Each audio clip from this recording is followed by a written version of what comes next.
It is not all closed doors you should blame the devil. It is not all closed doors you should be disappointed in, because God may be setting you up. God may be closing that door just to distract you and give you attention, make you pay attention for what he has in stock for you. God will have to shut down that door because he has something greater, something bigger. And because you don't see it, you think that, oh, you know what, oh, I've been, this blessing has been taken away from me. Hello everyone, hello my Zion kings and queens, how are you all doing? So today is story time, and as you can see, I am outside in our trampoline. This is a big family trampoline here, and I just thought of, there's just this serene, this peace in the environment. The atmosphere is just so serene, and I thought I should just come out and shoot the video. Okay, so I'm inside the trampoline. So today I'm going to be telling us a story, true life story of my husband and I, how we miraculously, sweatlessly, miraculously relocated to the United States, which we've been planning to, but we didn't know how to go about it. I remembered that when my husband and I got engaged, you see, God is God. God sees the end from the beginning. And he says his thoughts towards us are thoughts of good and not of evil, to bring to us an expected end. So it's all about his thought for us, because he knows us more than we know ourselves. So I remembered how we got engaged, and hubby was planning to go school in the UK, and the plans was eventually I was going to join him. All right, so he sought out for admission, got his school fees paid, his brother made arrangement for school and all of those. He was to study infotech, information technology. I remembered that, the day he was to leave for that visa interview, we were all skeptical. I was happy for him, but I had mixed feelings, because this was, there was nothing as far as, engagement is not marriage. You see what I'm saying? Engagement is not marriage. So even though I was happy for him, even though I knew that it was a good plans and a good move for our future. Again, we at the time were younger than this one, and like I said, our relationship was not solidified. We were just engaged. And so so the plan was, he will go, and then eventually he will make plans for me to join him. Okay, so he went for the interview, he went for the visa interview, and go figured, with all the papers, all the school fees and everything paid, he was denied that visa. Oh, my husband was devastated.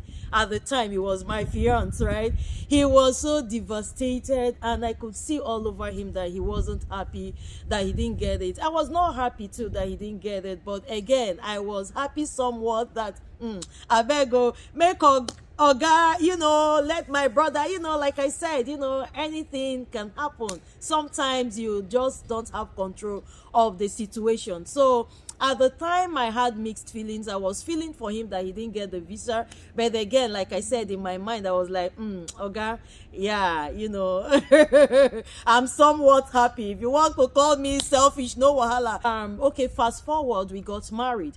And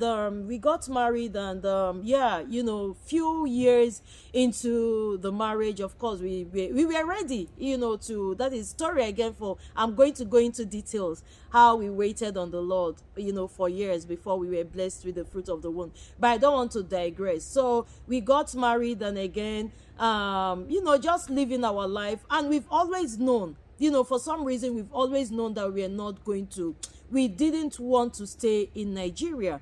We wanted to be somewhere else, but how we were going to go about it, how God was going to go about it, we didn't know. Now we tried, you make plans, and God has his own plans. We thought that we'll go to UK, and then from there, he will go to school, and then we'll settle from there, but that didn't work out either. So, our plans was just, God, have your way, take your place. Your plans towards us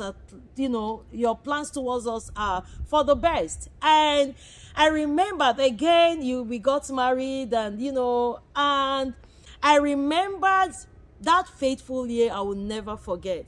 My uncle had told my mom, right? At this point in time, I told you we were married. My uncle in the US had sent this visa lottery form to my mom and told my mom that everyone should fill it and send it back to him. Now, what happened was, Mom, see, I love you, Mom. She's in heaven now. So what mom did was they had to run out a lot of forms, and she gave to everybody. When I mean everybody, she gave to neighbors, the mechanics, because they had like this auto house, where they repair cars, right? The mechanics there, all the guys, Momsi gave all of them, the Igbo guys there, those that, I know there is another, a lot of, roadside workers. My mom was going around and distributing this form. In fact, they were laughing at her. They were even telling her, according to my siblings, like, Mom, what is it now? She said she wants everybody to feel that you can't tell. So everybody, our neighbors, my sibling, my cousins, everybody, everyone my mom could lay their hand on, she made sure, because they had to run out a lot of forms, right? She made sure everybody filled and submitted. And then they brought a photographer to come and take passports, because she didn't want stories. My mom is like that, very meticulous. She brought a photographer in the house, and then she would tell this one, oh yeah, come and sit down. Photographer rolled out everything. The Sunday they were to compile, the last Sunday, no, that weekend, okay, let's say Saturday, right? They say my mom, they were going through all the forms, and then they discovered that my own and my husband's own was not there. Remember, we were still all living in Port Harcourt. Okay, we all lived in Port Harcourt at the time. And then she was going through it. She was like, where is Kate's own now? Kate did not fill this form. The husband did not fill the form. Oh yeah, call them right now. Call them. So when they called, they had told us about this thing, but my husband was like, me, I don't see anybody where win lottery. I've never seen anybody, all this visa lottery to America, I've never seen anybody won it. Me too, I didn't see anybody. So we just trivialized everything. We didn't even bother to, go, because they said we should come to the house and pick up the form, and that somebody, a photographer, I still love the son anyway, that the photographer was there to take everyone's pictures, but we didn't go. Anyways, so as she was going through the form and did not see her own, my mom, she said they should block us in church. This thing was, was that weekend, right? I remember that they said, Momsi said that after service, that we should come straight to her house, that a photographer was waiting, somebody was waiting to take our passport photograph, because we were the only one on that form that did not fill.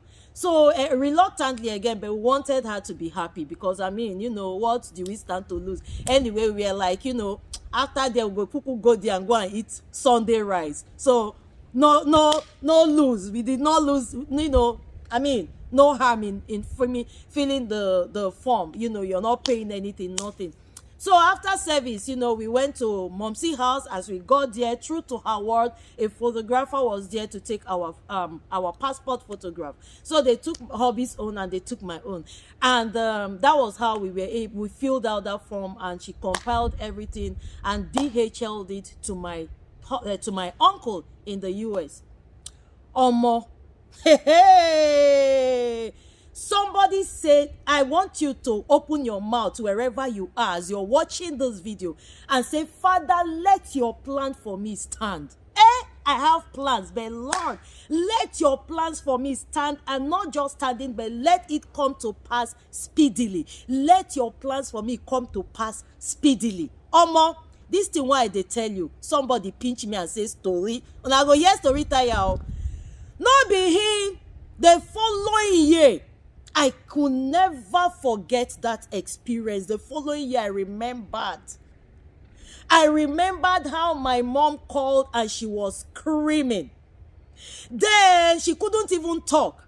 As she was dropping the phone, my aunt, my mom's younger sister, who also lives in the US, now called and said, Kate, you won the lottery.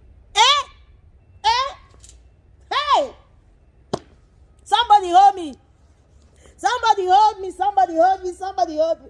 Somebody hold me. Eh? He said, Kate, you won the lottery. I said, what? Eh? Hey! My auntie said, Kate, you won the lottery. Do you know that of all the people that filled that form and submitted, I was the only one that won the lottery? Omo, na so plans can start. We could not believe. Everybody was calling. My uncle was calling.